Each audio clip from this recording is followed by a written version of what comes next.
we've always wanted to do art, just something that could be done at whatever scale we wanted to do it at, something that if you were standing 5 inches from it, it looks amazing. The idea of art imagery on wood is nothing new. Many of the masters from back when they were doing it, they didn't have a lot of materials to paint on, and so they painted on wood panels. That's a little bit different than obviously what we're doing. The Cabrera installation is one that we really wanted to showcase and highlight because it kind of checked all the boxes for us. The story behind that is Cabrera Capital, the founder of the company, has a very deep connection to the community.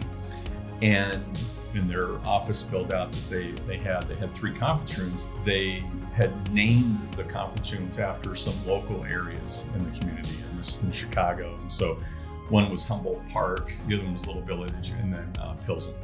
They had seen us at the Neocon show in Chicago. Immediately there was a connection made. The connection was that they could take sort of imagery from the local community and effectively create artwork that would cover the entire feature wall in each of these conference rooms.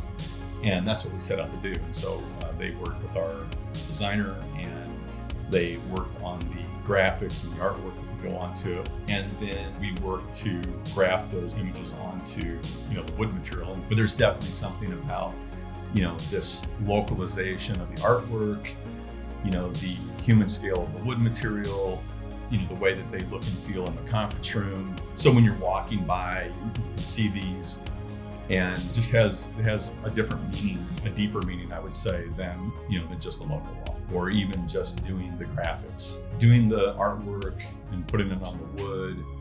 It just brings it to a place that's elevated from, quote unquote, printed wallpaper.